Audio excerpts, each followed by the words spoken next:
Comment doubler ses marges en dropshipping?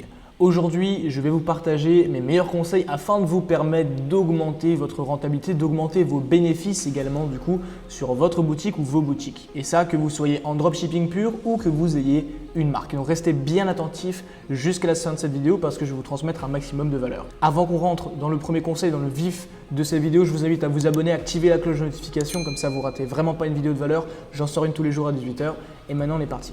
La première chose que j'aimerais évoquer avec vous aujourd'hui, c'est la notion de marge. La notion de marge lorsque l'on fait du commerce. Il faut bien identifier la chose.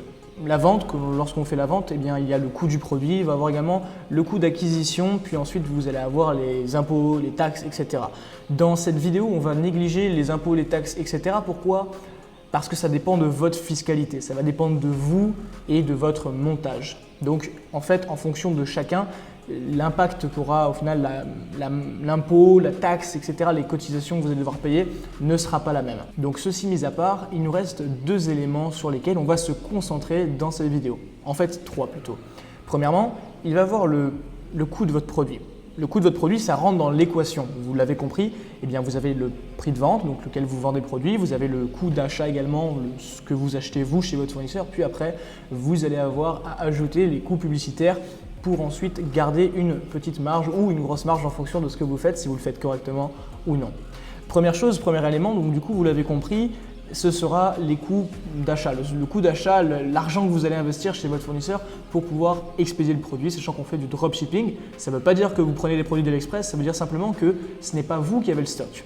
Après, une fois que vous avez du stock, etc., c'est autre chose. Alors, la façon la plus simple d'augmenter vos marges, c'est-à-dire sans dépenser plus, ça va être de réduire vos coûts. Alors, réduire ses coûts, ça peut paraître très simple, ça l'est, mais attention, il y a quelques pièges que vous devez absolument éviter.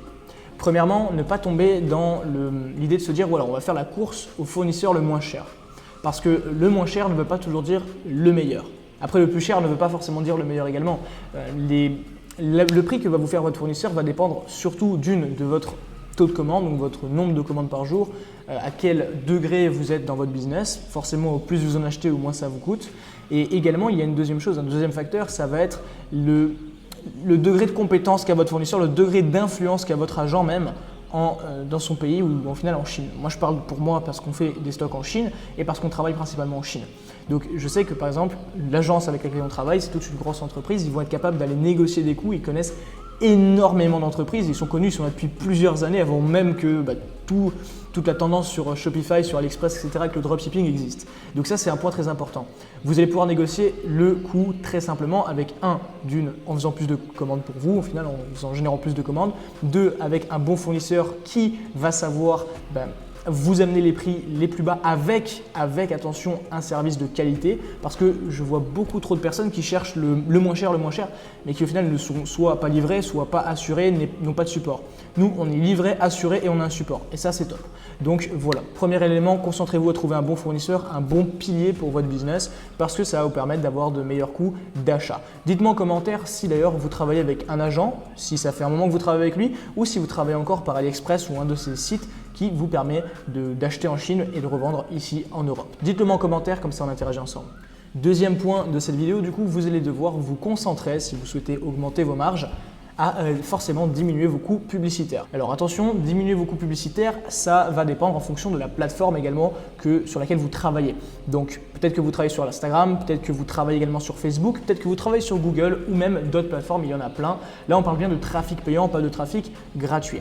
Donc si vous êtes sur Facebook, très simplement, lorsque vous avez un coût par achat de 15 €, eh bien vous allez devoir enlever 15 € sur votre marge brute, donc entre le coût que vous achetez et le prix où vous vous mettez à la revente. Donc si vous avez 20 € de marge, vous faites 15 € de coût par Facebook, il vous reste 5 € de bénéfice brut. Et c'est assez léger. Donc si vous arrivez ne serait-ce qu'à passer de 15 € à 10 € ou de 15 € à 7,5 €, rien qu'en travaillant sur cet aspect, vous avez largement le pouvoir de doubler voire tripler vos bénéfices. Alors, comment est-ce que l'on va baisser les coûts sur Facebook? Après, on parlera d'Instagram, après on parlera de Google également.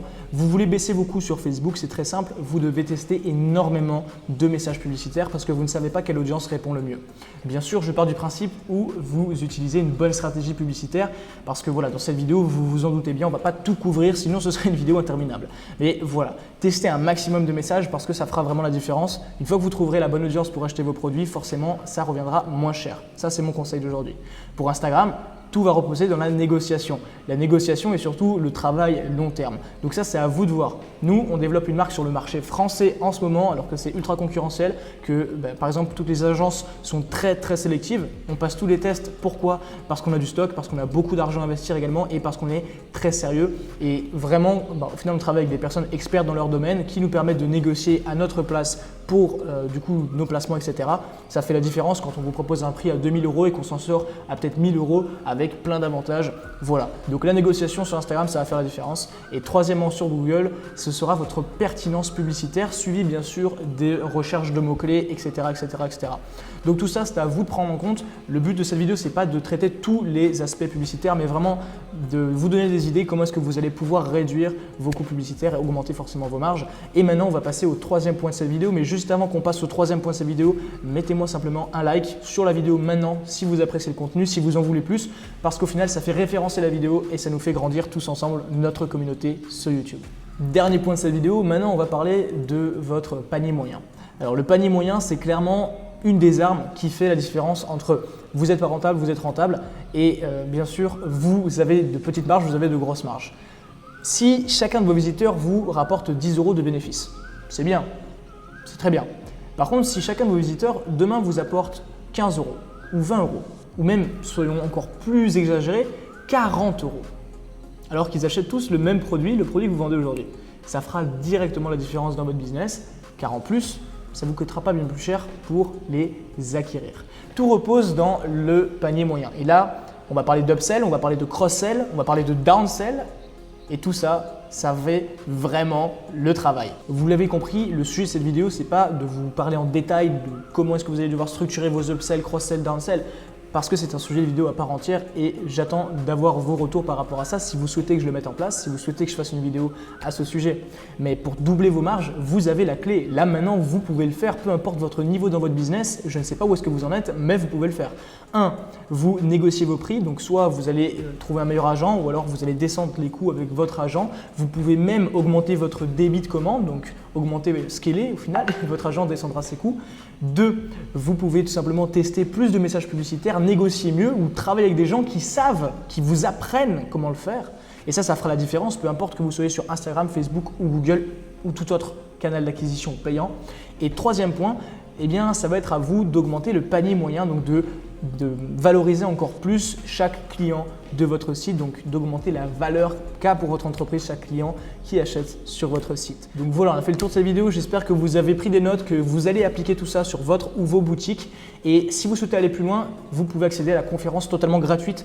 Donc juste en dessous de cette vidéo, je vous apprends comment est-ce que vous allez pouvoir générer un réel revenu en dropshipping. Voilà, c'est à vous de voir et c'est gratuit. Maintenant, on se dit à demain 18 h pour une nouvelle vidéo, toujours autant de valeur. Soyez au rendez-vous, c'était Axel et d'ici là, mettez en place ce que je vous ai transmis parce que ça fera la différence. À très vite.